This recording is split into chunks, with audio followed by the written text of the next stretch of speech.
You're watching PEGRI TV, Rhode Island's public access channel.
Good afternoon, folks, and welcome to An Hour with Bob. I don't know if I should call this afternoon or evening. We've been shooting afternoon shows lately, so I guess it is the afternoon. It's beautiful, sunny, almost summer day, and I have two great guests. I have a friend that I've known for 20-something years. I knew him when he started on television in Rhode Island.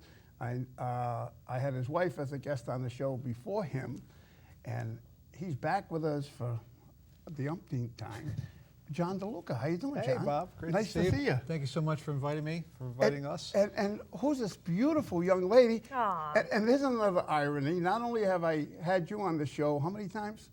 Umpteenth. Umpteenth. It's the umpteenth, for And sure. then if you add the Toys for Tots, it's Yeah. probably 20 times. I would think so. 20 umpteenth. 20 umpteenth. No, because he was there every year for Toys for Tots. This Yep. guy was on the money there. And Alana Cerrone. That's me.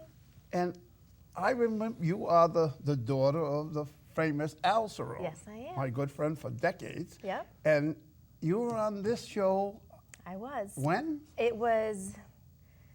It had to have been, how old am I? Minus 15. It had to have been 17 years ago for my swim team, the Cumberland Lincoln Boys and Girls Right. Club Penguins. We won. Wow. We won. So the whole team came on? Yeah. Well, there was like 7 of us, I Nice. think. I don't even know That's if we right. spoke much. We were so young, but yeah, we were on the Your dad show. was with you. Probably. Yeah. Yeah. He was always there. Yes. Yep. That was unbelievable. You're a star swimmer, too? Were you the I was the fish on anchor. the team? Were you the anchor? You were the You're anchor? anchor then, too? No, I wasn't bad. I was a pretty good swimmer when I was young. I peaked at 8, and then after that, you get other hobbies. You and peaked at 8. You went downhill after that? Yeah. Really? Oh yeah, but it's fine. It's fine. Well, I guess congratulations are in Thank order you. on two fronts, right? Yes. One is you are the co-anchor Yep. with the Johnny great D. John DeLtca. Yeah. Johnny D, is that what you call him? She calls Johnny. me Johnny D. Not many people call me Johnny D. Alana does. Yeah. Really? Yeah. Well, that's cool. Yeah. That's cool. Yeah. Yeah. And when did that happen? Monday. This week. 2 days ago. This week. Yeah, Yep. this is This is it's the been a first busy week. week. We're doing a lot of stuff like this, and thank you for having us on your show, Yes. taking a lot of pictures, a lot of video for promos and things like that, as we let the world know that, hey, we're on together, new anchor team at ABC 6 and 11. We're together every 6 and 11, Monday through Wow. Friday. Yep. Wow. And you've been with Channel 6 how long? 20 years. 20 years? 20 years. March 1999 I started. Wow. Yes. Wow. Time flies, though. A lot has happened. Tell me Think about about it. all that's happened in Yes, that time. Yes. Amy and I, 2 boys. One's now in college. The other one's a junior in high school. And I remember when they were. They were on your show. That's right. Many moons ago. Many moons They came ago. on clinging to Look- Daddy's Oh, leg. that's right. Yeah, little kids, yes. Clinging and Yeah. clinging to Daddy's leg. So, yeah. You're twins, especially Jack. Yeah. People. Go ahead. No, Alana thinks that my oldest looks just like me. He does, and he talks just like you. Does he? Yeah. Yeah, like same mannerisms and stuff. It's funny. Dad must like that, huh? I'm sure. No, I'm very proud of both of my kids. And, Sure you are. know, and and really happy for him to leave home, to go to school and do well his first year was really rewarding for me and Amy, because you never know. I mean, you hear stories, kids go off to school and they want to come back after the first week or Right. first semester, or I can't stand it here or whatever. So the fact that Jack was able to adjust really well makes us very happy. Where's he going to school? University of Mississippi. Wow. Yep.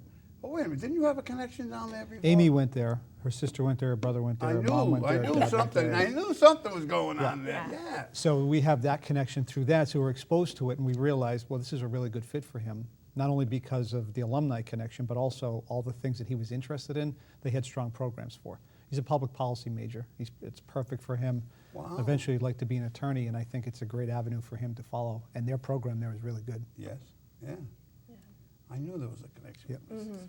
I knew that. Well, Amy's a Southern girl. We met in Mississippi many moons ago. That's how we met. My first job was in Mississippi. Her first job was in Mississippi. She was the weekend anchor. I was the weekend sports anchor. And that's how we met. And I had Amy on this show. Yep. And were you yet on Channel I was a 6? reporter. Yeah, you were a Yep, reporter. I was a but reporter back the then. first time so had I her was on? not big enough to be on your show. I was only on your show. Amy was an anchor. She was the main anchor at the time Yeah. with Ron Harbaugh. John was here just Ron to sweep the Harbaugh. floors. Ron Harbaugh. Oh, my You God. couldn't stand him. He rubbed you the wrong way. But anyway, nice man. No, But- it wasn't that bad. No, you kind of did. But anywho, so anyway, I wasn't big enough to be on your show. So Oh, cut it out. I was able to get on your show when we did Toys for Tots at the mall Right. many, many moons ago. Yes. Huh? and Dad was very big in Toys for Tots with Oh, me yeah. for years. Yeah. Yeah. He's very big, very helpful with Toys for Tots. What's Dad doing now? Dad's retired, Yeah. and he lives in Florida. It's part of the year, but he, stays involved with my life, my sister, my brother. Loves my dog, Tito. Tito. Tito, the little Chihuahua. He may I'll have to steal show you Tito, a picture. actually. He may When the baby kidnap Tito. comes, yes. Oh, I think oh he yeah, might. well, that's right. The second, congratulations. Yes. I did mention there was two. Baby on the congratulatory- way. You got a baby on the way. And when's that going to happen? October. October? Yes, October exactly. what? 10th, my birthday. Really? Yes. So we're both Libras here. Yeah, what day are you? All September 24th. Okay. Oh, you are on the cusp then. Yeah. Yeah. Yeah, Libra. Don't hold that against me. You're I'm a balanced. I know. I'm a You Libra. just I'm barely made 100% it. Libra. I know. It's the best sign in my It opinion. is. But yeah, she's When are due you- on the 10th. Really? The 10th. Yeah. What'd you say? She? She, little girl. Wow. Wow, that's really I know. big. I know. I'm in for a lot of karma, my parents say. Exactly. For the way that I acted when I was a kid. That's right. That's right. Great. Payback is You know something what? or other, right? Yep. So we're excited. So what are your plans coming on? What are your plans going forward with With the show? the show? Well, we got a lot going on this week. With it's been the first week and a couple different promo shoots, and we're just gonna. We have good chemistry. We've known each other for 7, maybe 6 That's years. what my next question is. Yeah. You've been with them since what, 13? 13. 2013, right? But Yep. you want to talk about a great story. Alana came to ABC6 as a weekend assignment editor and Yeah. has worked her way I up. might as well have been the janitor. Literally did Right. everything there in the newsroom. Right. And now Oh, she's the yeah. main actor. It's a great story. Perseverance and hard Like work. like somebody working in the mail room. Yes. Now it's the CEO, right? right. Right? The weekend assignment desk is probably the worst position. One of the worst. Like thankless. Yep. Oh my What do you gosh. do? What's the weekend assignment? So you're the person You're that going to call the police stations and everything, yes, find you out come what's in the going morning, on? you find out what happened, what's going on today, what did we miss? We got to confirm stuff, set things up for the reporter who comes in, update the website and the Facebook and the Twitter.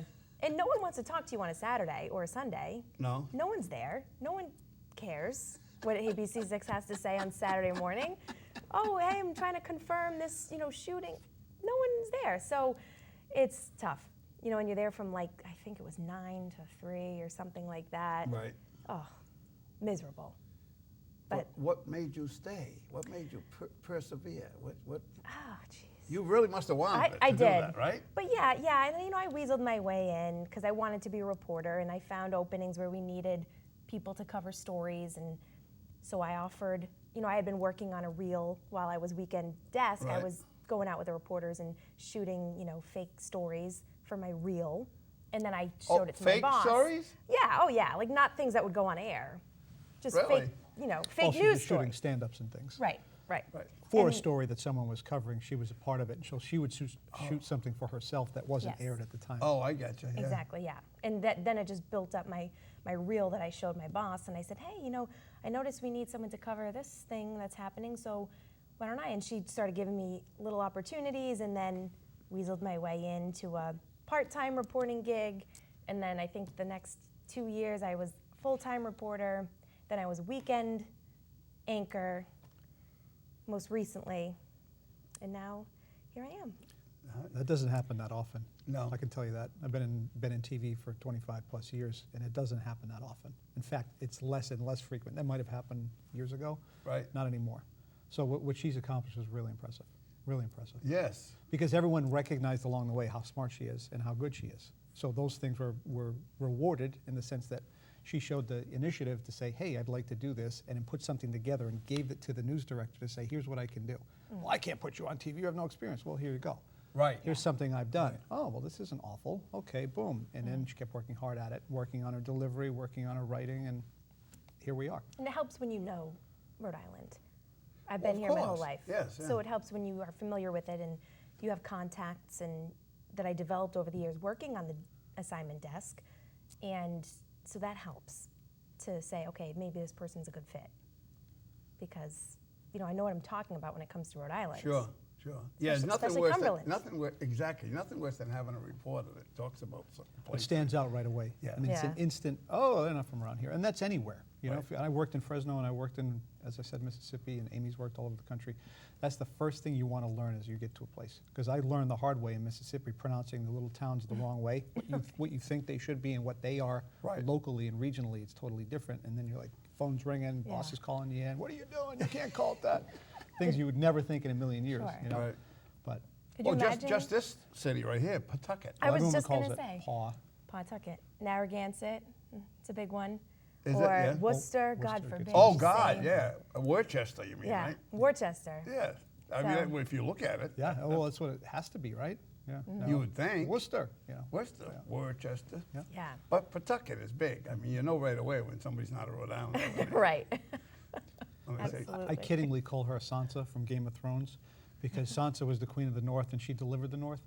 Because Alana has done so much in the northern part of the state. Her family's from there, her dad's business, and all the connections through that. And she has done so many events. You talk about public events. She may not be at your level, but she's really high in how many public events she's done, that she's going to deliver for Channel 6, the North. North. That's why she's Sansa. The people in the North are loyal, and they're loyal to their queen, and they're Yes. going to watch ABC 6. And I don't die at the end. So sorry No. for anyone who hasn't seen the end of Game of Thrones. But she lives. Yeah. So, No, but she's our Sansa. happy. She's going to deliver the Really? North. Yeah. yes. Well, sadly, I've never seen. You never seen the not show? even one episode. Well, You need to devote 6 months to it. Really? Oh, yeah. It's intense. it's a creative show, and the last Yes. year was a little, but whatever. But up until that point. Last year was not. This The last last year season was a was little disappointing, I think, for a lot of people. It people, seemed yeah. rushed. They had all these great storylines and all these phenomenal characters and all these different things they've created through 7 seasons, and they just blew it up in 6 Yeah. episodes. Yeah, it's kind of weird. But anyway, she's our Sansa, you know? Except the hair's not red. If her No. hair was red, Oh, that's- Sansa has red hair. Yeah. But Alana's Sansa Sarone. Well, anybody that's Sansa's born in around. Cumberland, I always say, or from Cumberland, I Yep. should say, I always say, well, where were you born? Like physically? Women and infants? That's right. Okay. And I This work felt for- like a trick question. Well, that's why you guys get together right away. See, both Libras, and she knew exactly what you meant. Yes. Yeah. Well, the thing is, I work for Lieutenant Governor McKee, and he's from Cumberland. His family's big Cumberland family, Yep, right? I know him, And I yeah. said, I got something over on you. I may live in Pawtucket, but I was born in Cumberland. I mean, not in Lion Inn, not in Women and Infants. I was born on 20 Eddy Street in Cumberland. Really? That's right, in a house. Wow. Yep. You were literally born there. That's right. All right. You win. I win. I bust him and Yep. all his people from Cumberland. Oh, when yeah. we gotten together and they talk about Cumberland. Oh no, you're from Pawtucket. I go, no. Tony no. Silva. I'm from Cumberland. Yeah. Yeah. The Cumberland crew. Yeah. That's funny. He does have a lot of Cumberland people working on his team, doesn't he? Oh, he has a couple. Yeah. We don't stray far, Cumberland. That's No, what, We're God, loyal no. to our people. that's what I'm saying, and people will tune in because of that. Yeah. Oh yeah. It's like a village up there. Oh, yeah. I love Cumberland. I feel like I'm betraying it because I live in Warwick. Oh, really? Yes, You went that far? I did. No passport? No. You didn't I have a can't believe they passport? let me in. I know. That's the Wow. big city for me. So It city is. living. We like it though. It was pretty funny when I was taking the lieutenant governor around, or going with the lieutenant governor around the cities. We did the 39 communities in Rhode Island, 39 communities, and we're hitting some of these places like in Charlestown or in Westerly or whatever, and it was like, it was all new to them. All the, Yeah. oh yeah, some of this stuff was I was going to say, everywhere you went, people knew you. I guarantee you, every coffee shop you went into, every diner, every little mom and pop store, Bob! Tell me I'm wrong. Unfortunately, it's Tell me true. I'm wrong. Exactly. It's true. We were at this. I have to tell you this story. We were at this place. We're going to these manufacturers, and we go in to meet the owner, and then the owner's taking us out, going to introduce us to his staff, and then we're going to go out into the manufacturing place, and we go out to his staff, and this woman, first person, is this woman sitting down there, and the lieutenant governor's standing there, and the owner's standing there, and I'm over here taking pictures. And the woman spots him, and she gets up to shake hands with him. And when she did, she turned around, she spotted me, and she goes, "Oh my God." Just like that, she goes, "Oh my God." She goes, oh. She takes out her phone, she says to the lieutenant governor, "Can you do me a favor? My Can gosh. you take our picture?" I love it. That's awesome. That's And a the great owner- story. and the owner goes- McKee's like, what the hell just happened here? No, he knew. No, The owner said to him, "Oh, I apologize." He goes, "No, I'm used to it." No, yeah. He's rolling with a celebrity. It was funny, though. It really was funny to have that happen. Well, you've been on TV, and that's the other thing, too. Congratulations in order for you, my friend. 28 years, 29 years on 28 years. 28 years. Last week. This show. Wow. Yeah. That's awesome. You ever think, there were some moments where I bet you didn't think you'd hit 28 years. Oh, God. They tried to run you off the They road tried- many yeah, times. remember? Yeah, many times. Many times. Twice I gotta went get took him this to guy court. outta here. Twice I took him to court. They didn't know who they were messing with. Exactly.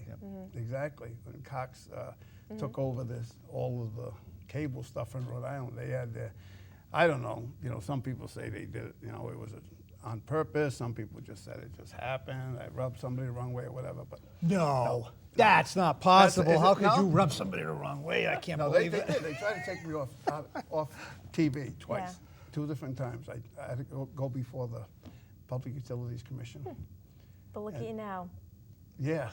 Still here. I'm still here. Yeah, I'm still here. I made it. This is the first time I've ever been here during the day.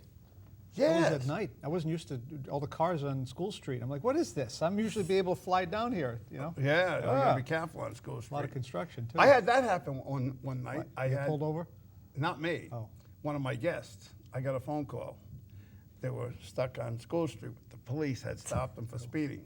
Trying to race to get to your show because Yep. they didn't want to make you mad because you said you had to be here at a certain time. Yep. Well, You're a this is when we were stickler. shooting live. We Yep. were shooting live. Oh, Remember the days we yeah. were shooting live? And yeah, dead live, no teleprompter, none of that stuff, right? And so I got a phone call that this person, I won't say who it is, but I will off camera. It's a restaurant, a well-known restaurant. And she says, I'm stuck here. The cop pulled us over for speeding. What's he doing? He walked back to his car with a registration license.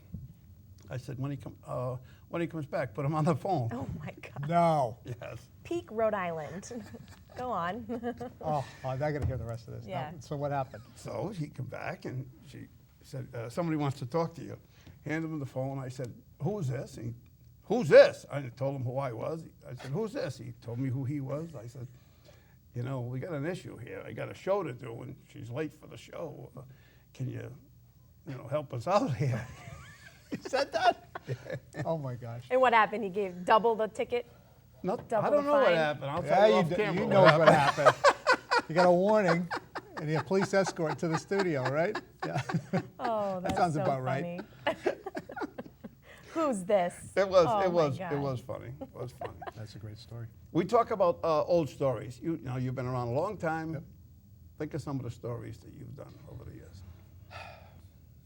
The ones that Stick out. unfortunately, well, the ones that come to my mind and stick out more than others are always seemingly the negative Then ones. they're the There's bad no ones, question, not yeah. seemingly, there are the negative Right, ones. right. It's 9/11, first and foremost. I had just basically started then. I was the fill-in guy. Then Buddy I'll tell you a little Cianci's story about indictment, 9/11. Go ahead. Station nightclub tragedy. I'll never forget that. We were on God. 35 hours straight. It was unbelievable. Unfortunately, and we all have a connection to that, one of our employees, her son died in that fire. Oh, really? And while we were on the air, she was watching our newscast, saw that we were covering it, so she calls into the station and says, "Oh, what's going on in West Warwick? My son's at that." Of course, the person who answered the phone God. turned white, like, "Oh, no." "Yes, well, I'm sure it'll be okay." She and her husband went down to the fire. Oh, my and, word. of course, he's a retired firefighter. Guys on the job recognized him instantly. Said, "What are you doing here?" He goes, "Oh, my son's at this." And they're like, Oh my gosh. so then they started escorting him to a safe area, Yeah. the Cohasset Inn, as it turned out to be at that time. Sure, across the street. So then it turns out he did.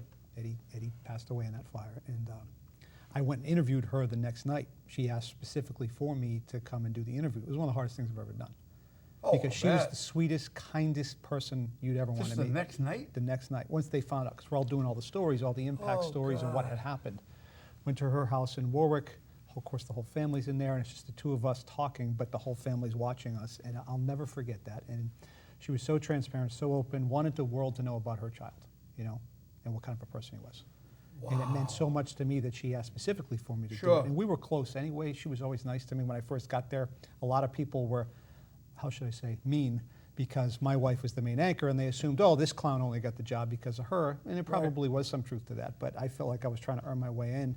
She was always nice to me, always asked, "How are you doing?" "Oh, Johnny, you're doing a great job. Good luck. Keep it up." So we had formed that little bond. And unfortunately, we saw how that bond came together on that night, and we did that interview, and I still haven't forgot that, ever. It was one of the most impactful things ever. But those are the stories. And then when Buddy was indicted, and then Buddy was convicted, and then when he passed, had covered all those things as well. And along the way, we worked together as colleagues. Sure. Which was the greatest experience for me, because I learned so much from him about how politics works. Exactly. And what you ask, and what you hear, and how you respond to the questions, When he asked the question, he already knew the answer. And Well, that's part of being a lawyer, and it's part of being a politician. and he would ask mayors things that I would never even think to ask, that they should know, and he'd wanted to know if they knew their stuff. And he'd ask them questions, and if they couldn't answer it, he'd hit them on it, And I was like, ooh, that's great, and follow up, and what they're saying and what they're not saying, things to look for, Right.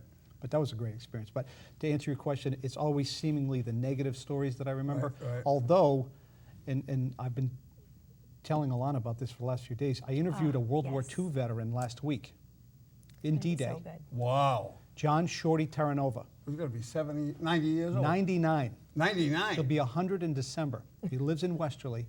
One of the kindest, nicest, most endearing gentlemen I ever met in my life. And instantly you wanted to hug him and be his Yeah. friend. Right. He's already invited me back. Hey, I'm here every day after 3. Come visit me. We're all obsessed with him in the newsroom already. Really? We've seen Yeah. one picture of him. He's like the coolest guy. Right, and it has stood out to me because as we're talking, all the things that he saw, and he's describing to me when he came off the beach and how he survived. And first thing he did when he got on the beach was to lay down. Guy next to him was dead, so he was behind a dead American soldier. Went to a foxhole that was already dug. He was in the 3rd wave. The foxholes had already been dug by the 1st and 2nd wave. There were dead Well, bodies he was in lucky there. enough to be in the 3rd wave. Right. He survived that 2 days in that foxhole. And so of course, you asked him about the experience. He was hard of hearing, but he was able, sharp as a tack, in telling all these details. So I said, did you ever ask yourself how you made it? How were you able to, A, keep it together, and B, why you survived? And he kept saying, I focused on all the positive things in life. I didn't focus on the negative things. I Really? kept focusing on all the good things. And I've tried to think of that. It's like, here I am complaining about things. This guy's in the D-Day battle, 75th anniversary. Here he is at 99, still strong as an ox. Takes no medication except an aspirin, he said, for an occasion, Really? for his hip that bothers him once in a while. Wow. And he kept saying, I'm a rich man. I'm a rich man. I've got my 2 daughters, and I've got my health, and look at this view I have. He's in Westerly up on the hill looking out in Operation Stand Down housing Yep. with other veterans. Yep. Who all come in to check on him to make sure he's doing okay. Lives by himself at 99. Of course, his daughters are there all the time checking on him too. But there he is. But he maintains his own household. in his at own 99 household. years Isn't old. that unbelievable? That story is, very few people I've ever met were that genuinely nice, compassionate, and welcoming that I met him, and his attitude towards life. And there's a guy, 99 years old, God willing, he'll be 100 in December. That has impacted me. So you talk about stories that have impacted me. That is something that not only did I learn from him, but things that I could teach my kids Right, right. in terms of how to look at life. So much of life is how you look at it. If you focus on all the negative stuff, And he made a big point of saying that in his own way, saying, I just focused on all the good things. Kind of makes sense to me. Yeah. Yeah. That's What do they say? incredible. Looking through with a Rose-colored glasses. Rose-colored glasses, right? Yeah. But anyway, that story, I'm sorry, Alon, that story is running tomorrow, June Oh, it 6th, is? Right. D-Day, 75th anniversary. We'll do a little preview at 5, 5:30, and 6, but 11 o'clock, the full story will run. Then it'll be on abc6.com after that for people who missed it and want to see it. I would highly recommend, toot my own horn here, toot, toot. It's a really Do it. That's what you're interesting, here for. really interesting interview and just a phenomenal person that I think people would love to meet. Yes. I'm looking forward to that. Yeah. We saw the picture and we're like, we want to meet him. Yeah. He's like the Yeah. coolest guy. We don't even know him. We just want to be friends with him. Yeah, I'm looking forward to that story. Well, you think of the That'll be D-Day, the whole D-Day thing. I mean, 150,000 soldiers converging on Omaha Beach and with the 3 or 4 spots that they hit at the same time. Yep. And I honestly think the mindset of the generals that were, in Eisenhower and whoever else was handling that, their philosophy was they know that the Germans were all dug in the pillboxes, as they called them, on the beach. I think they figured they're going to lose a lot of men, Yes. and they'll run them out of ammo. I honestly feel that that's what they did. Yeah. Well, that was part of the strategy, but Shorty's made a great point. Unfortunately, it didn't fit into the story, but what he thinks the Allied forces ended up winning on that beach and then ultimately, liberating France was because prior to the invasion, they had knocked out all these gas supplies in France that the Nazis were using to refuel their Refuel, planes. right. They couldn't get their planes up in the air. Well- Had they been able to get their planes in the air, Oh, they Shorty said we would never have made it. Right, true, yeah. Air power is everything. Everything. You control the air, that's the strategy of war. You control the air, you control the war. Because if you control the air, you can just bomb people. Right. That's Right. what he said. He said Before you send your troops there, you bomb. you sitting bomb ducks all on the people. beach is what he said. They would They have what? been- He said they would have been sitting ducks on the beach. had They their were planes. sitting ducks on the beach, Yeah. but But even more so with the air power. Right. Well, why do you think that generation has it's such a good attitude? You go into something like that probably assuming that you're not going to make it. And when you do, how can you live your life any way other than grateful, That's true. living Right. each day to the fullest? So, That's a great point. Well, I often say, when I look at some of the kids today, and I'm sure when I was a kid, the adults thought the same way of us when we were kids. If World War II happened today, I have said more than once that we'd be speaking German. Think so? Because the attitude of the kids today is not, I know. they're not the same as it was when we were kids. Tell me How many, about how it. many kids can even check oil in a car? Nobody. How many know how to change a tire? Really? I can check the oil, I can't change a tire. Well, you can because you've been around cars all your life, Yeah, true. right? It's scary now bringing a kid into this world and raising them. All I see is kids on phones and God, that tablets drives me and crazy. being just disrespectful. It's scary. Yeah. Nice thing to bring up to the expecting mom. No, Nice thing Nice to bring up to the thing. I expecting know, mom. That's I what she and her know. husband need to hear. I Thanks, am Bob. a middle child. I have thick skin. It's fine. That's right. Now, how's the hamburgers going? It's great. Oh yeah, she's doing well. Two joints now. Two joints now. North one Attleboro, in Lincoln. North I'm Attleboro, sorry, Seacank, Seacank and North. I've been to North Attleboro a couple times. Yeah, she's good. She's doing really well. Yes. She's busy. Katie, she just got married. She's Ah. got the 2 places. My little brother Alfred's working there, Yes. but yeah, it's good. It's awesome. That was her dream, kind of. It sort of evolved over really only a couple months. She wanted to open a business, Right. but when we decided we don't want to be part of the car business, we just didn't want to, and our dad was on board with that. So, I went this route. My brother was still in high school. My sister said, I want to be in business, but I don't know what kind. And she said, well, what about the restaurant business? And everyone that we know in the restaurant Told business you said no. No. And I And was I like, agree with that, by the way. I I've know. been in the restaurant business. Trust that is me. the toughest business going. and she's sticking out. She's 32 years old, and her life is the restaurant business from Yes. 6 in the morning till midnight. Yes. Every day, especially with the 2 places. But she did it. She said, how about burgers? And she researched it, and she tested it. Our friends at the Capitol Grill set us up with all different types of meats, Right. different blends, different spices and stuff. So she picked the perfect blend. Then she went and got the nice location, and then she, you know, she has a marketing Up and north in economics. the old Jolly Charlie's, right there, Yes, Jolly Charlie's. exactly. Typical So Rhode she Islander. just put everything used into to be. it, But and yeah, it's been going for 40 years now. yeah, pretty much.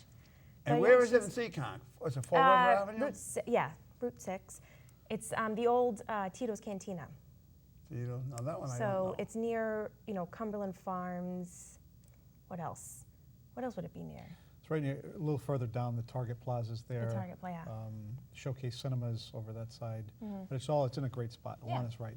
Plenty of parking, walk right in. Right. It's Yep. a cute place too. It really is. It's the whole diner theme. Yes. Well, you know, you've Yeah, been to the one yeah. in North Attleboro. Yeah, I've been there a But couple it's a times. really cool place. My son Jack worked there. Yep. Oh, yeah? Has worked there, yeah. The heartthrob. All the girls The hot were rod. so sad when he went to college. Really? Yeah. Oh man. Now But you yeah. said Dad was all right with it, but what about Granddad? Huh. Smokey, yeah, he Now I he knew didn't I get knew it. Smokey too. by the way. Yeah. He didn't get it. Why, you know, you don't want to be in the car business. Smokey Cerrone, folks, we're talking Yeah, about. Smokey Cerrone. So, but I first- think he understood eventually. Yeah, Yeah. He was happy that we went to college. right. That was his big thing. Did some type of sports, athletics, because he obviously was a big hockey guy. None of us grandkids played hockey, but we did other sports, and so he was happy Well, with now, that. did you go to Mount too? Yes. We Everybody- all went to Mount. Yeah, I was just going to say, Yeah. you must have all went to Mount We St. all Charles. did, except for two that now live in Vermont. We all went to Mount St. Charles. There was a time when I went into 7th grade at Mount St. Charles. There was 7 of us. I was the youngest. Really?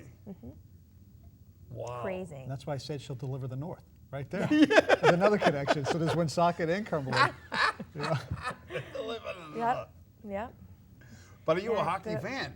Yeah, you know, why not? I'll watch a little Bruins and Yeah? stuff. Yeah. At Mount, of course I was. I know. It was the thing, I if you figured. didn't like hockey, like you go on a Friday night. I interviewed the Belial, the father and the son. Okay, yeah, I they're interviewed awesome. them both Yep. years ago. They were here, I'm sure. Legendary. Actually, Everybody's been on your show. mostly Yes. everybody. I mean, seriously, I mean, every walk of life, that's the great thing about your show, is that you get people from all these different walks of life. And you get to meet them on their time, and you pull stuff out of people that I've seen other people that have been on your show who have been interviewed multiple times, and I hear stuff on your show I've never seen or hear Really? them talk about. Well, You that's a get them compliment. talking about things. I because, do. because people feel comfortable talking with you, and then they're able to just kind of open up, as opposed to everybody comes in, especially a trained person comes in with talking points that they want to get their points across. Then you kind of let them get their guard down because they're just two people talking, and then boop, they say stuff that they hadn't said before, in a good way. Right. In a good way. Hopefully. Yeah. Hopefully. I'm sure sometimes things have come out and you're like, oh God, I can't believe they just said that. Well, that has But as a happened. positive way that you're hearing and getting things from people, which I think is the ultimate thing for an interviewer. Right. To hear things something different and to give viewers in your audience something different.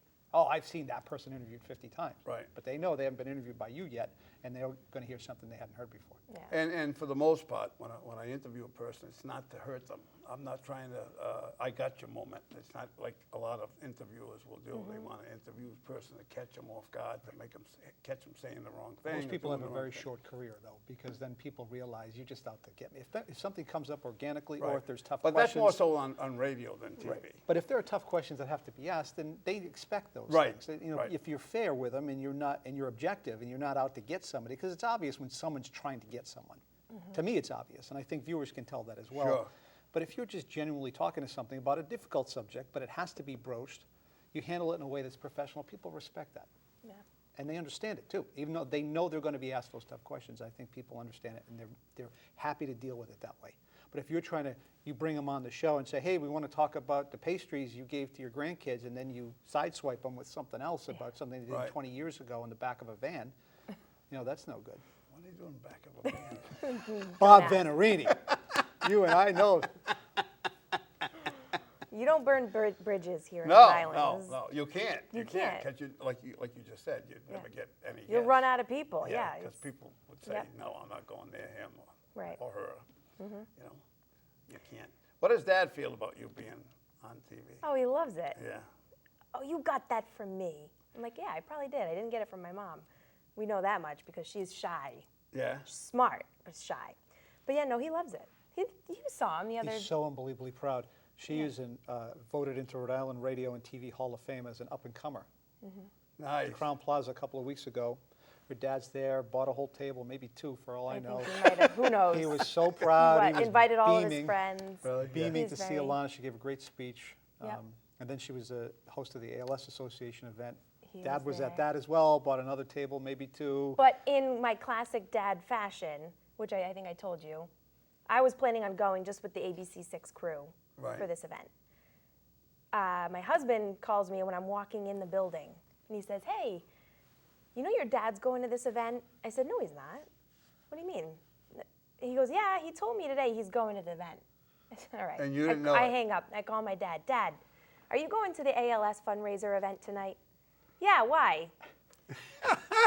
I told him He didn't even 20 tell you. times I was hosting the event. 20 times. "Okay, great, yeah. He goes, the general invited me, Centracchio, and I said, "Dad, I'm gonna be there. I'm hosting it." And he was like, "No way." So He he shows knew up. that, though, of course. Well, you know how it is. He knew. I told him, but he forgets.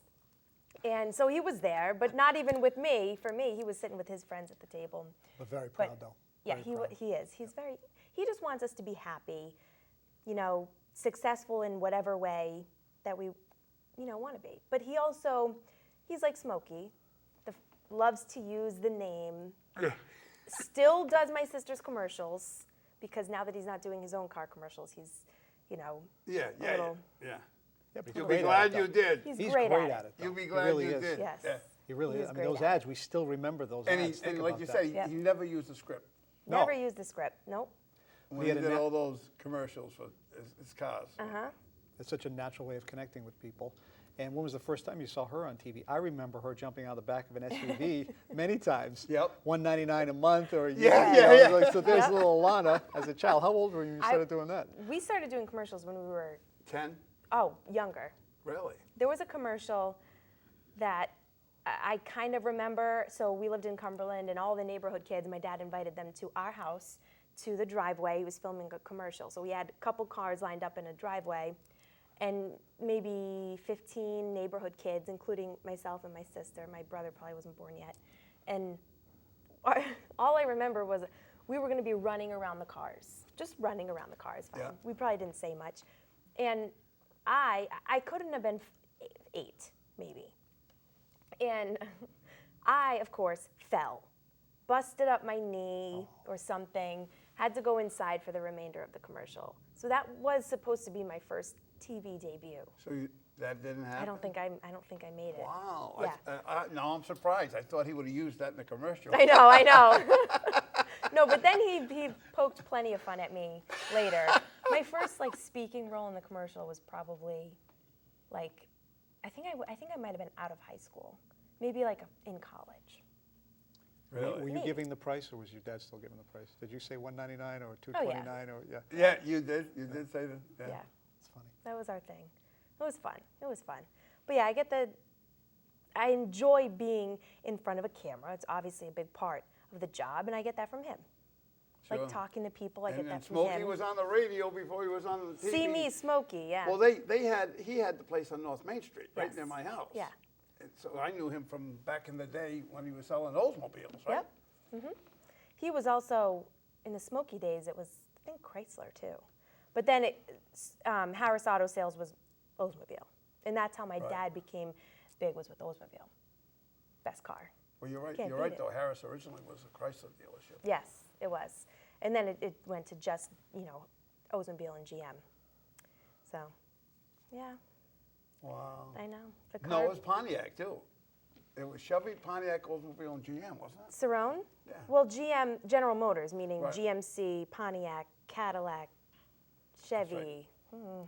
Saturn, I forget. But yeah, so that's what my dad had, all the GM vehicles. Never drove a non-GM vehicle in my life. I would have been disowned. Really? Isn't that funny? Forget it's true, it. though. Forget it's it. absolutely Brand true. loyalty, you know? Yeah. Oh, you have to be. Can you imagine you pull up with a Toyota? Well, it was mostly also the Wait a minute. discount. Yeah, exactly. How about the boyfriends? Could you date a guy that didn't drive a GM car? My first boyfriend had a Acura, maybe. Oh, no. Yeah, and then he crashed it. So Really? He's out. Next boyfriend, I He- forget wait what a he minute, had. he's out why? Because he crashed the car? or- Yeah, yeah, things No, happen. I don't know. I mean, what? Tell me. Well, yeah, he did crash the car, and for the record, I was in it. Broke Oh. my collarbone. Wow. Broke my collarbone. No, nothing bad. That was high school. Go your separate ways. I think the next boyfriend had a Volvo. Went our separate ways. Current husband has a Dodge Ram, and he will never drive a non-Ram. Really? Yes, and even my dad said, "Oh, it's a nice truck. It's a nice truck." Yeah, I know. That's how you know he's the one. Yep. He has my dad saying that the Dodge Ram's nice. Really? Wow. Yeah. You get the blessing of Al right there. Got the blessing. Name yeah, Padre, exactly. exactly. We did my show in the dealership. Do you remember that? Vaguely. I did it with the owner You of... did the show in yeah. Saloons? Yeah, and, Wow. In the and get showroom? this one, we had a chef cooking. Guess who it was? We had a chef cooking, It could be anybody on your show. You've had so many. big though. This guy is big. Mario? Luciano? Exactly. Luciano? Yeah. Yeah. Yep. The owner of Yeah, Luciano's. Luciano's, yeah. I found out about that from Alana. She's like, oh, you got to try that out. Every time I went to Oh, the he's Lincoln the Mall, best. I'd go Oh over. yeah, across the street. Yeah. Yep. He was cooking, no way. Yeah, he was cooking steaks for us. That's so Yeah. funny. And then, that was during the time I was having a little trouble with Cox. We had to cover all the cars, all the emblems on the cars. Oh, for advertising purposes. Yeah, couldn't even show an emblem. Way back and further than this wall is from us right here, probably almost twice the distance, there was a sign on the wall that we didn't get covered. But it didn't mention a car name or anything. It just mentioned something like, you can pay, or you can buy the car for such and such an amount, and or you can lease it for X amount of dollars. But it didn't say what car it was. And they flipped out. We had to redo the whole show. Jeez. Yeah, I had to edit the whole show and cover that, put a freeze frame over it. Wow. Well, that's when you know someone's out to get you. Yeah, oh yeah. Yeah, yeah, that was, well, like the Brazil incident when I had come back from Brazil and I was doing a Bob's Big Adventure in Brazil and I was down there for a couple weeks. And by the way, it's first and only place ever that I actually went to the airport to get me the heck out of here. Oh, really? I hated it. Were you in the Rio de Janeiro? I went to Rio, I went to Rio's in the south, I went to Fortaleza in the north, which is like where the Brazilians go for vacation. And I went to Brasilia and São Paulo, Wow. which is a huge, huge town. It's like 12 million people. No, I'm sorry, 20 million people. Jeez. It was brutal. I really, really did not like it. Well, anyway, I come back and I take the footage. Now I was editing on the camera as I was going, and I get a call one day from the Providence Journal, and he goes, "Well, what do you have to say about the nude footage on your show?" I go, "What? Who's this?" So we started talking, and I said, "No nude footage on my show." "Oh yes, there is." What must have happened, to this day, I don't know what happened. I was staying in a hotel with a lot of Americans, and we had like an open door thing. Everybody was in everybody else's room and whatever, and all I can think of is I either was in the bathroom or something. The guy took my camera and he went in his room and he took 3.5 seconds of video of the girl or whatever on the bed, Wow. and she was topless, sleeping, or at least looking like she was sleeping. But 3.5 seconds of footage.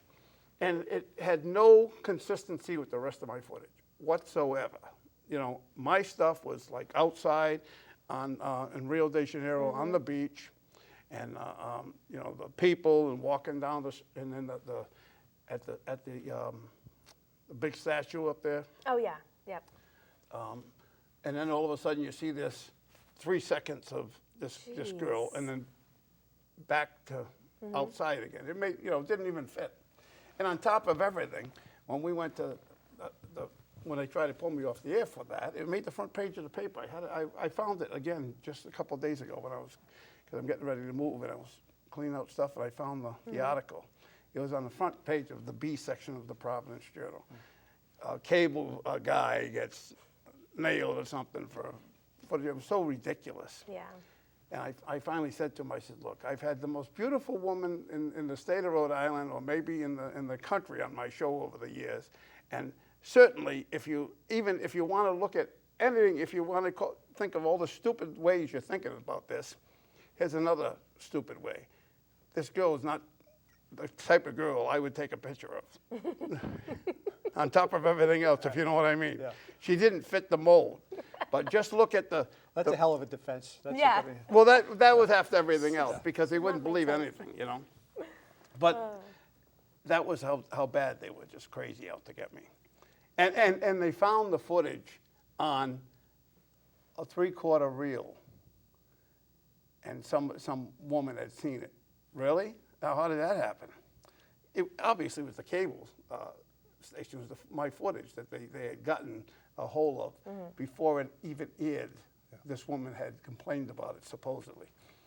And one of the radio guys was on the radio for 4 hours talking about they were sending a car down to Newport to pick up the footage. And where are you now? And they kept on calling back and forth. It was on the radio for 4 hours. They were talking about it. To the reporter. The driver picking up it for the radio host. Yeah. Big to do. Oh, yeah, his entire 4-hour show, that's all he did was talk about that whole thing. And finally, when they saw the footage, it was like, that's it? That's it. It was like, bleep, it's gone. Slow news day, it must have been. Yeah, it was yeah, exactly. It was a rainy day, I know that. It was a rainy day, but I bring that up because it was brought to mind yesterday. It was actually last night. I said the night before. It was actually last night that I saw the article. I had cut the article. I saved the article. Where are you moving? 5 houses away. Okay. I'm moving from 75 to 104 Nice. on the same street. What town? Pawtucket. Pawtucket, okay. Yeah, I've been here since I left Cumberland. Many, many years ago. You didn't go far. No, not too far. Not too far. But your family, where did you grow up? Or where Lonesome did Pine they Road. grow up? What is it? So my dad, he grew up the early years in Providence, right near North Main Street. My mom's from Boston.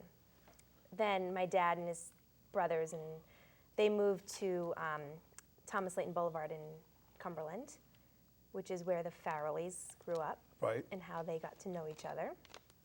Dumb and Dumber. Yes, exactly. And then when my mom and dad got married, we moved to Lonesome Pine Road, or they moved to Lonesome Pine Road, right off Diamond Hill. Yes. Yep. So we drive by the house every now and again. It looks totally different. Really? Totally different. Well, who's in there now? I don't know. Whoever bought it from us when we moved. Oh, there's no family in it. Oh, no. Oh. No. Nope. Yeah, but that's where we were. So everybody moved out of Cumberland? Everyone's out. Really? Katie's in Lincoln. Yep. How do you like that? Did Yeah. you know that? The kiddies in Lincoln? No, that all of them are out of Cumberland. Yeah. I did. Actually, did? yeah. We're all spread out. Brother's in East Providence. Katie's in Lincoln. I'm in Warwick. Oh, Dad's in well, Narragansett. they went a long way, huh? Warwick, Lincoln. There's no far place in Rhode Island. I know. Yep. But you stayed in Rhode Island. Of course. Of course. Now, where were you born? Worcester, Massachusetts. Worcester, you mean? Worcester, yes. Yeah. Worcester. Where the Paw Sox are moving. Well, I was just going to say, there's no right. great love for Worcester right now in the eyes of the Well, it's the Pawtucket. state of True. Rhode Island's fault. It's not Worcester's fault. Absolutely, it was the state of Rhode Island. It's the politicians' fault for that happening. So, I mean, those things happen, but, I think Worcester gave them too good of a deal. Exactly. And I think it's you going can't blame the owners of the Paw Sox for saying No, no to that deal. no. Worcester, I think, overpaid dramatically, if you know what I mean. big time. But they had the state of Massachusetts helping them as opposed to the state of Rhode Island helping them. Right. For what they gave to these owners in the big scheme for Massachusetts is nothing. For Rhode Island, it was front page news. People in Massachusetts probably talked about it for a day and it was onto something else. Yeah, exactly. It's no big Exactly. deal. But Worcester needed something like that to renovate. They've tried multiple times to try to make it like Providence, renovate the downtown, try all kinds of different things. Pretty bad when you got to try to make it like Providence.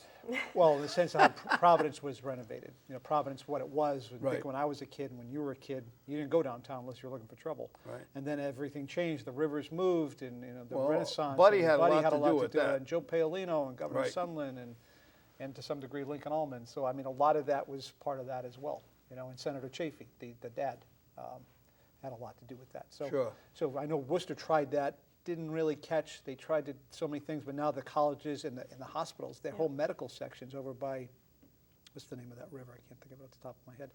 But anyway, The that whole Blackstone? section. No, in Worcester. That it's all medical facilities. It's all teaching hospitals and nursing and everything. It's phenomenal what they've done.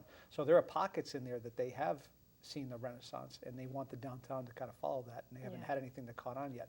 I think there'll be a honeymoon period, but at some point, like anything else, it's like, oh, it's AAA baseball. Right. You know, right. oh, and the Red Sox are right there in Boston, which Yeah. you could hit a 5-iron to from Worcester, you know? Right, right. Although the price would be a little different. A little different, but the experience of, oh, family entertainment. Right. Well, family entertainment only goes so far. At some point, people have so many options in 2019, and by the time they get there in 2021, you know, it's only harder and harder and harder to fight for that dollar as to what family's going to do. Do they go to the movies? Do they go to a park? Do they go to downtown, whatever Polar Park is going to be called? Polar Park. Although the renderings look really nice. I don't know if you've seen them. They do look really nice. It depends what they have around it. Yeah, and that's the thing, is Alana's right. Will they bring up that area around it? They're Right. hoping that the retail area and the restaurants and things like that, much Yeah. like you have around Fenway Park, there's so much to walk and do. So it's a destination. You go to a game, and then you go to dinner, or you go to dinner, then a game, or you stay out after. It looks pretty nice, though. Pawtucket never had that. No. Yeah. You know, you went to that game, you got in your car, and you you got got out out as of there. fast as Get you the could hell to outta get on here. 95. Yeah. So Yeah. they're hoping for something different there. Yeah, I wish we could have pulled it off, because being a Pawtucketite, I call myself a Pawtucketite. Being a Pawtucketite, I was hoping that they were going to pull that off and get some help from the state instead of the opposite. It was too bad that there was, and that all resulted, I think, because the speaker had Oh, there's no almost question. a loss in his town, Yep. and he was trying to make sure he didn't lose the second time around. That's right. Had that election not occurred, I don't think it would have been a problem. I think they would have. And then, course. of course, the other incident, the 75 million we gave away to. Well, Schilling, that left a bad taste 38 in everyone's studios. mouth. But the difference was that was a startup with no background, no Made no business sense. acumen, Made no in an sense. unbelievably competitive industry. Minor League Baseball has been here. It's proven that it can draw, it can do well, it's sustainable, it's real. The thing that Schilling was doing was just flip a coin and hope. On top of it, he got turned down by his own state. Well, what does that tell you? Red Sox World Series hero gets turned down by In their economic Massachusetts. development people, Yeah. saying, no, this is not a good fit. Right. By Rhode Island's more than happy to give him, just threw $75 million. Unbelievable. I'll never understand that. And I've talked to Governor Kucheri about it off the record many times, and he sincerely felt like it was something they had to take a chance. They were in such tough shape. The state was in such tough shape. You remember all the devastating cuts they were talking about making, and ultimately did in many cases. And he's like, John, we needed to do something. We had to try something. We had nothing else. We're an old How about mill. $1 million to 75 companies? Right. Well, he was looking for the home run. I think the whole economic development people with himself agreed collectively that, hey, let's make a splash with this. Schilling's a headliner. This is an up-and-coming business. We could be the ground, on the ground floor of video gaming. Really? So he was willing to take the chance, and they thought, hey, this is a good fit. It might work. At hindsight, obviously, there was a mistake. Yeah. But it wasn't just them. The General Assembly, there was one guy who voted against it. It was Bob Watson. Yes. In the whole General Assembly, Bob Watson, for all of his problems that he's had personally, Right. politically, he was the one guy who said, this is a horrible, horrible deal. Everyone else voted for it. People forget that. Right. It was rammed through the Assembly, rammed through. Most people voted on something they didn't even know what it was. Yeah, exactly. Well, there was one guy in the committee there that voted against it too, wasn't there? Like Bob Watson, he was the only one. No, I mean. Well, on the economic development? Economic development. Yes, that was another businessman. He This was year? thinking about running for governor. Anyway, Oh. where's the time go? We're done. All right. We're done. You just spent an hour with Bob. How's Yes, I that? did. How's An that? hour with Bob. Hey. Wow. It flies by. Thanks so much for having us, Bob. Al- Yes, thank Always a you. pleasure. Appreciate it, buddy. This is my So my good to see favorite you. guy, this guy. He's kind. No, he's a great guy. John DeLtca? Johnny D. Johnny D. Elena, is it still It's Cerrone? Alana Cer- Cerrone. yeah. It's still Cerrone. On air. On air. I'll never change it. Yeah, good for you. Yeah. Oh, Alana Cerrone, soon to be with child. Yes, I am. October October. 10th. Yes, 10/10. It's 10 an important day. Don't forget it. 10/10/19. Yep. 10/10/19. Pretty fun. Well, if it was 3 weeks earlier, it would be Yeah, your birthday. Yeah. Yeah, you never know. And when's your birthday? 10/10. Oh, wait a minute. Oh, Same day. It is coming, supposedly going to happen on Yes. your birthday. We'll see. Oh, that's cool. If she comes on your birthday, I'll name her Bob. How about No, no, you won't. No, you won't. No, you that? I'm won't. just kidding. Bobby. Could be Bobby. Bobby. Barbara. No. Barbara. No. That's an old name. Yeah, I guess. All right. Well, out of here. All We're right. done, folks. Thank you.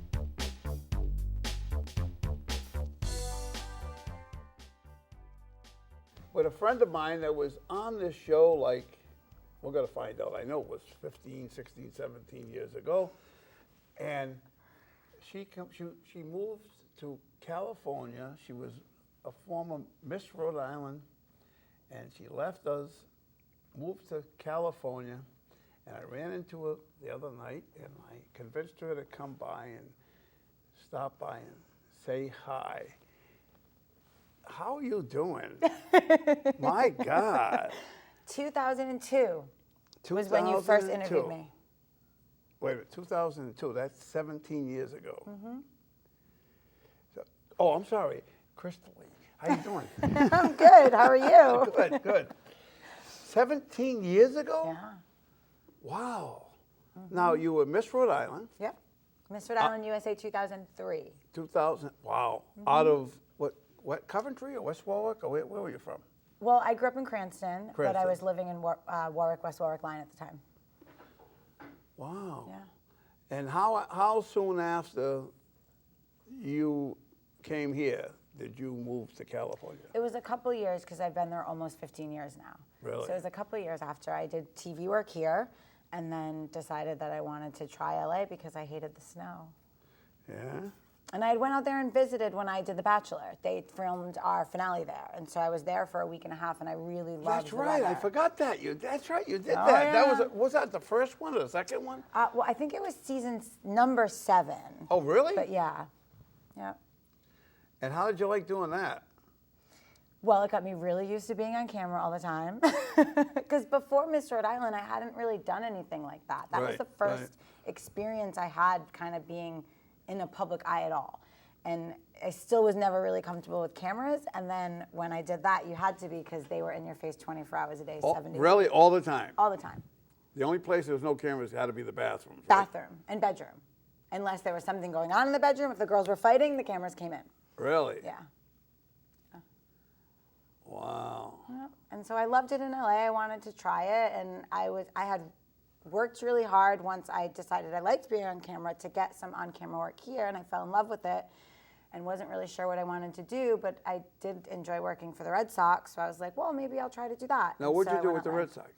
I was part of their pre- and post-game show on Nesson with Tom Caron and all the boys. So I used to interview players and fans and coaches and team owners, and it was really fun. And that's what made me fall in love with interviewing and hosting. Right. Yeah. Yeah. So you figured you'd go out for the big time, huh? That's right, off to the sun. Wow. It was never even like, oh, I'm going to go to LA, everybody there's famous. It was just like, it doesn't snow there. It's a better market than Boston, New York, or Rhode Island because I have to deal with snow here. But I didn't think I'd be out there 15 years.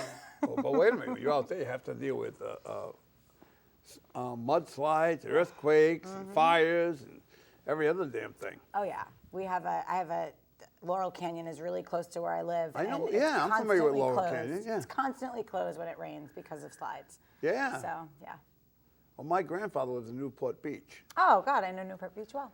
And on the little island there called Lido Sod, it's a causeway over to the island. He lived on the island. Beautiful there. Yeah. Beautiful.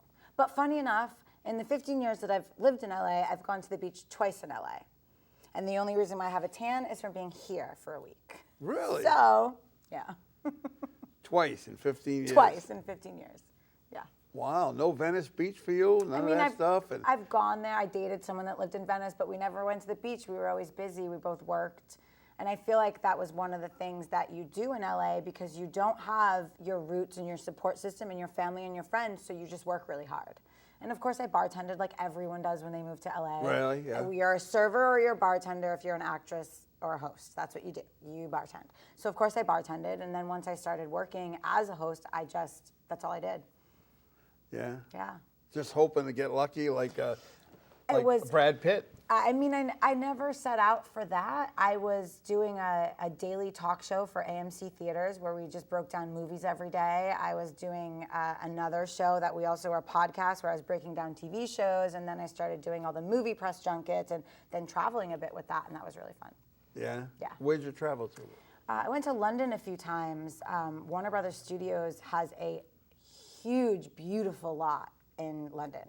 And it's where they filmed all the Harry Potters, but I got to visit the Tarzan set while they were filming, the one that they made with Alexander Skarsgård. So they bring you in, and you get to visit the entire set and talk to the producers and the directors and the costume designers, and then you get to watch the actors film an actual scene. Oh, that's cool. And then you get to talk to the actors afterwards. So I got to do that for Tarzan, and then for the Joe Russo Pan film that came out a couple years ago. And it was amazing. Yeah. Yeah. That's the stuff I love. Wow. Makes me happy. Now, who have you met out there from here? Have you run into anybody? I know we talked about this the other No. night, and that's amazing to me. So the funniest thing is Olivia Culpo, who I'm sure you know, she was Of Miss course. Rhode Island, then Miss USA, and then we have lived so close to each other. The whole time she's been in LA, we've never run into each other until 2 weeks ago. I literally ran into her. I was on my run in the morning California. in California. She was coming out of a store, and I literally ran into her. It wasn't just like, I ran into her, almost knocked her over. Really? And that's how we met. But it was only 2 weeks ago. Wow. And we've lived so close for so long. Now, she's not with what's the football player anymore. I don't know. I didn't ask. I don't should think have, so. but I didn't ask. Yeah, I don't think so. I feel like I get so used to asking people questions that then when I see somebody and I'm not supposed to be asking them questions, Right. I get quiet. Yeah. But yeah. But where you living in? West Hollywood? I was in West Hollywood, yep. Yeah, I've always been in West Hollywood. It's centrally located, and it's great. Like, I haven't even had a car out there. Right. It's nice. Which is pretty tough in California. It is. It's not like New York. Or Boston even. No. California is so spread out. You need a car in California. Although you wouldn't want to drive in California. You need That's a the car. thing. Oh I my got God, so it's sick of awful, driving. Awful. It's terrible. I was You out- think 95 traffic's bad? Oh God, that's Forget nothing. it. That's nothing. Forget it. I often thought of going out to California and hooking up pickup trucks with grills on the back and selling burgers. In traffic. In traffic. Yes. You'd make a ton of money. Yes. Because you're there forever. Yeah. Yeah, so I stopped driving out there. I was like, I'll just Uber. Because you had what was the busiest highway in the country is what? The 101. 101. And I was there after the 2 days after the Northridge earthquake, Oh, okay. and the 101 was down. Collapsed. Yeah. Yeah. And that was unbelievable. Yeah. The traffic out there was. They had to crazy. shut it down for a weekend for construction, and they called it Carmageddon, and it literally was. You couldn't go Carmageddon? anywhere. Literally, people were like, we're leaving the city, and we're going somewhere else because we don't want to be in town because the traffic's going to be so bad, and it was. It was horrible. Like, I have friends that went away for the weekend because they knew it was going to be that bad. Really? Oh, yeah. I was at my grandfather's in Newport Beach, and I wanted to go to Thousand Oaks. Now, how far is that? About an hour, maybe. But within that hour, it's not even 10 miles. Right. It's, yeah. But it took me. I can't remember exactly. It had to be 3 or 4 hours. Oh, forever. It was crazy. Yeah, and that's why I stopped driving, because most of the work I was doing it from home or a studio that was close to me. And then all those press junkets where you see, people, newscasters or whoever interviewing the actors, the directors for the new movie with the movie poster behind them, those are in hotels. So they use Beverly Hills hotels, so the actors are Right. close to their home, and that's 5 minutes for me. So it just didn't make sense when all I had to do was pop over to the hotel to interview, whoever the actor was of the day that I was interviewing. So get rid of it. No more Yeah. traffic. Yeah. Yeah, it made no sense. So, I know a number of people that are in California. I know, we were just talking about this. You know more people in California than I do. That's crazy. I know. That is crazy. And I had what the heck's her name? Atwood. Erica Atwood. Yeah, you just had her in, you said. Yeah. She's out there, but she's from Coventry. Coventry or West Warwick? Coventry, I think. Now I'm going to have to look her up. Yeah. Now I'm going to have Yeah. to, or if I go back, I should My say. interpreter, when I was doing the kickboxing, judging kickboxing around the world, I was in Hungary, and she was my interpreter. She lives in Hollywood. Wow. Yeah. Nope. She's Hungarian. She lives in Hollywood. Well, I'm sure there's tons of work for her for an interpreter there, because they do so many different things. Well, It is a great city. Well, she called me one time. She was at, well, this is back years ago. She was at the Playboy Mansion. Oh, I've been there. Yeah, gone to a couple parties there. Yeah? First time I met Jamie Foxx was at the Playboy Mansion. Yeah, it's an interesting place. Very interesting place. Yeah? Well, you must have met a lot of people, though, a lot of stars over the Yeah. years, right? Yes. Who are I some of the have. more interesting ones that you've run into? I feel like my James Franco story is always my favorite because he's just James Franco, and he is James Franco. And he's the kind of person that when you walk in, he's always doing something that he's not supposed to be doing while he's supposed to be waiting for the next journalist to come in. So he's always fun. But I What do you mean, mean by that? he's just a little, he's one of those people you really have to work to get them to talk to you. You know, like most Yeah. people, they sit down and you start asking them questions Yeah. and you know, it depends. But most of them are pretty easy conversation, and he's a person that you have to work really hard for. Really hard to get him to talk. But some of my favorites were my favorite actors or directors, like Harrison Ford is amazing.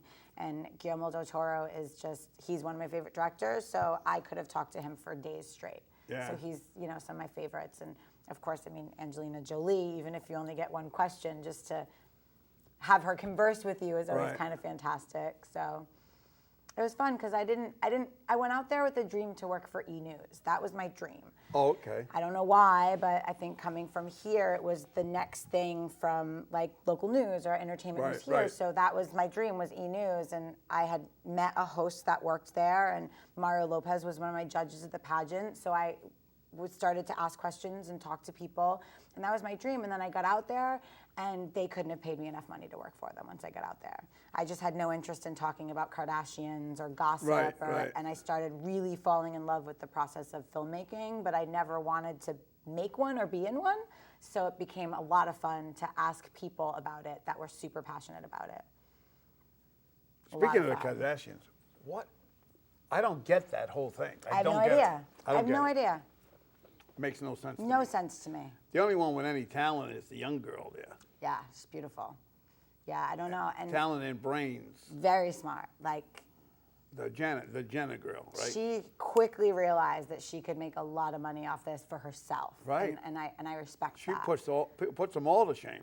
She does. I don't understand the fascination with them, outside of the fact that they live a life that most of us will never live or understand. But Or I still wanna don't live. I wouldn't want to live that. No. At all. I mean, just doing what both of us have done with cameras all around, I wouldn't want that all the time. No. Or not to be able to go to the grocery store and worry about who's there or who's going to break into my house or how invasive social media has gotten. I mean, I am nobody important, and I'm well aware of that. But even I get things on social media that I question or have made me feel unsafe. So I can't even imagine how invasive it must be for them. I just can't. And I just think they're really fake. So Oh, God, yeah. I'd rather be known for me, not for what Yeah, people think I yeah. am. And one of them ended up with a guy from here, right? know. The basketball player. Lamar Odom. Yeah. I dated him first. No, I'm just kidding. We did become friends when he played here. He was Yeah. a nice guy, yeah. How's he doing now, do you know? I haven't seen him. I saw him once when I first moved out to LA. He used to come into one of the bars that I worked at all the time, and he was the same Lamar that I knew when he played here. Yeah. And he was great. And Now, did he remember you from he here? did. As soon as he saw me, he did. I mean, we hung out a bunch. I'd gone to team dinners with him, and we'd become really good friends. So when I moved out there, there was my bachelor, Charlie, and the girl that he picked, Sarah, over me, were my only friends in LA. So when I moved My out there, bachelor, Charlie. my bachelor, they got me my first job, they got me my first apartment. The boyfriend that I had at the time that I had moved out to California with, we spent all our holidays with them. So they were kind of, our network there. And they were like, I felt funny emailing Lamar and saying, hey, it's been 10 years or 5 years or however, but I haven't seen you, but I'm in LA. There were certain people I just wasn't sure how they would take me reaching out, and I just didn't. But we did end up seeing each other all the time because he used to come into my bar, my restaurant, and he was just as sweet as he was. So I don't know what changed, but. Well, he got into drugs is what changed, unfortunately. And I think that lifestyle was hard for him to keep up with because he wasn't that showy guy when I met him. Right. At all. And I think when you're with a Kardashian, how do you keep up with that? Oh, God. I mean, they're just a strange family. Yeah. And I think what a lot of people don't realize, too, and I think it's one of the reasons why I've enjoyed speaking to Harrison Ford was because he is an actor, but he treats it as a bank teller would or a carpenter. That is just his trade. It is what he does. It is just his job. Right. And so he doesn't want that fame that comes with it. He just wants to go to work and do what he loves every day. And that I respect. That's what makes me fall in love with the process and the filmmaking and the things like that, are people like that just, it's their job. And they don't want the invasiveness or the gossip, and they don't want to live their lives that way. And that, to me, is pretty amazing. Because I don't think people realize how invasive that can get sometimes. Oh, God. Yeah, especially. Yeah. I mean, I can't even imagine being big like that and having the paparazzi following you around and everything. Well, that caused the death of Diane. Yeah.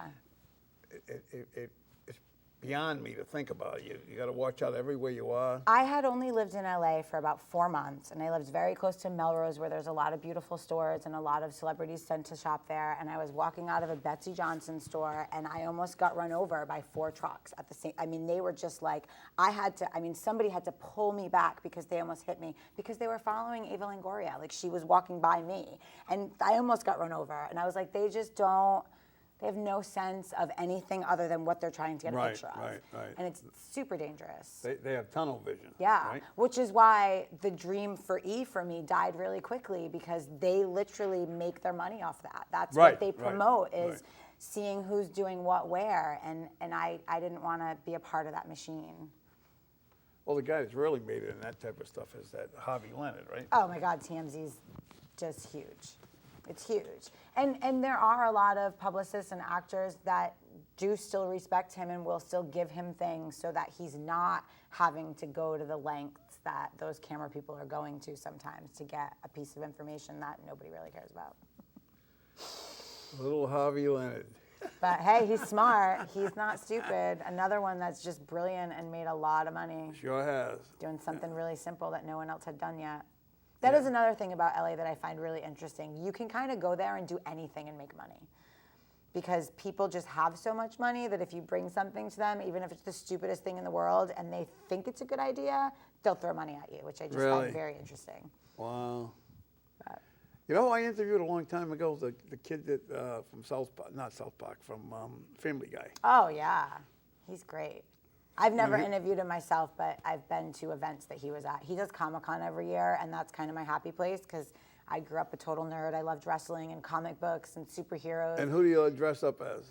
Well, of course, Wonder Woman, because I thought I was Wonder Woman when I was a child. So, of course, there's Wonder Woman.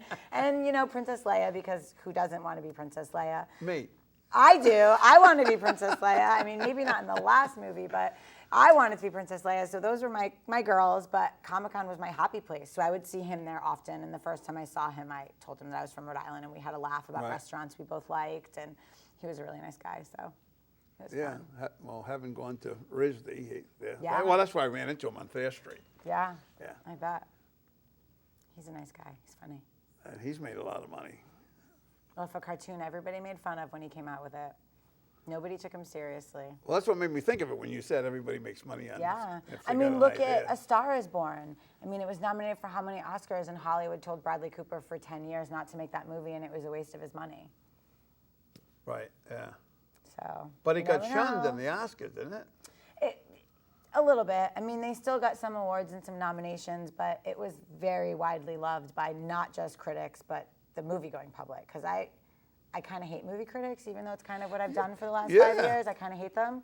Like, I prefer to go see a Marvel movie on opening weekend with Right. a group of fans that actually love the movie Right. than a bunch of people who watch 13 movies a week, and they start getting, you start getting bored. You see movies, and it just becomes a different monster, and you stop having fun with the movies. Well, it goes back to, for me, it goes back to On Golden Pond.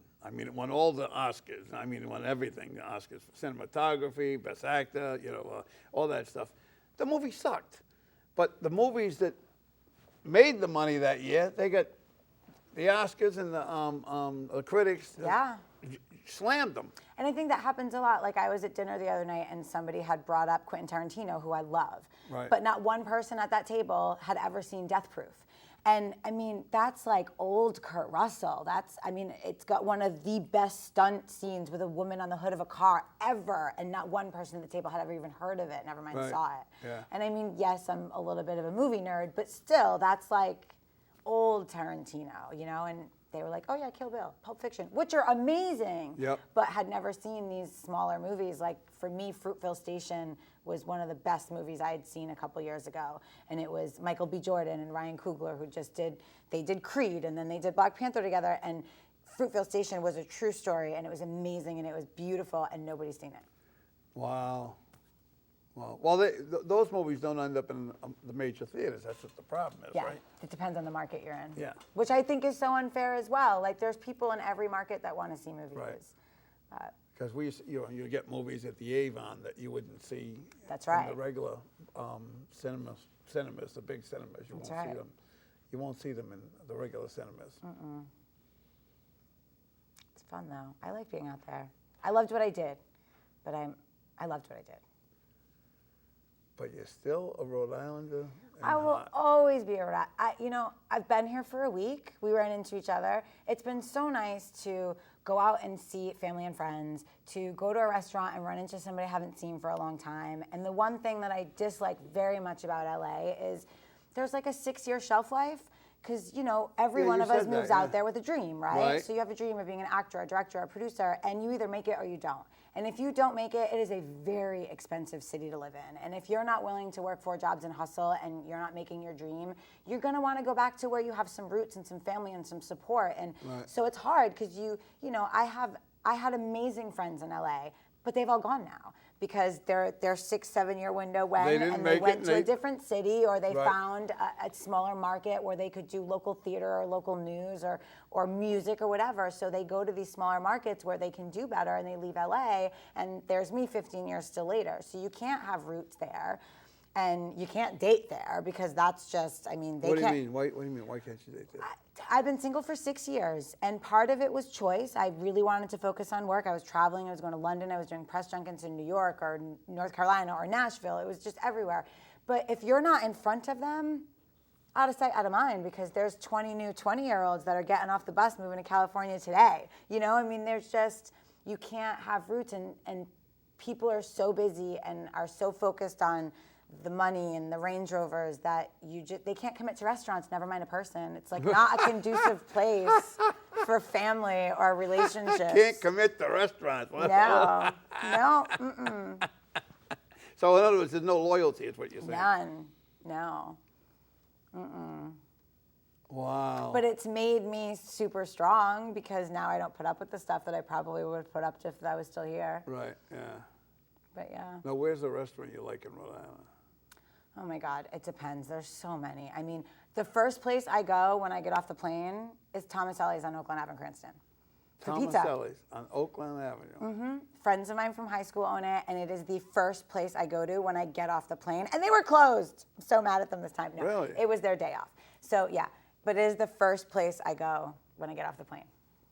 First place. Oakland Avenue in Cranston. I'm trying to picture the place. I know the name, and I must have been there before. Such good pizza and calzones. It's those are the things that I crave, not the Spain or the Eateries, which I Right, love. right. But the things I crave are like good Chinese food and good pizza and honeydew iced coffee. There's just like certain things. And they have terrible pizza in California. Terrible. It's the worst. The only good thing in California is sushi and Mexican food. Right. That's it. Right. Other than that, you can't get Italian bread, you can't get a good bagel. I mean, just mozzarella cheese. I think I've had caprese at every single place we've gone to this week. Because my friend that I've been staying with, I'm like, okay, where are we going to eat tonight? Where are we going to eat tonight? What can we eat? Because you just can't get it. Wow. Yeah. That's funny. It is. That's funny. I like Well, it. I always tell people we have the best food. The best food. There's no doubt about We it. really have everything though, and I mean, you don't realize that until you're gone for so long. We have beaches, we have a beautiful city, we have farmland too. I mean, we literally have everything in such a small space, and it's wonderful. Well, we were talking about earlier, I went around with Lieutenant Governor. We went to manufacturers. We also went to farms. And I couldn't believe how many farms there are in the state of Rhode Island. Yes, and there there's one are. farm in Coventry that has 2,800 acres of cranberries. I mean, who knew? Yeah, and the sod farms down Oh, near yeah, the there's so beaches, many of them I down mean, there. They're gorgeous. They're beautiful. So many of them down there, South County sod farms. Yeah, being home has made me not want to leave. Well, we got to find out if you're going to stay. Maybe we'll try to keep you here. Yeah, I'm telling you, get some local news or some radio or something, so I can. Or even, you know what I love and I think so fun is so much more is filming in Rhode Island now. Yeah. I mean, I'm constantly seeing things in movies or TV shows, and I'm like, that's Providence, or that's. I mean, The Bachelor just filmed here. Bachelorette literally just filmed in Newport. So there's so many things that are filming here too. That's also fun for me to be around a smaller market where they're doing things like that. That I can be a part of that. That would be fun too. Well, let's hope we can keep Maybe you'll Krisily keep me. Kennedy. Let's hope we can keep her here in Rhode Island. She's back. Krisily Kennedy, back from LA. Nice to see you. It was nice to see you too. Always a pleasure. You were the first one to do it. Interview me, so I have to always come back when I'm here. I like it. Thank you. Of course, anytime.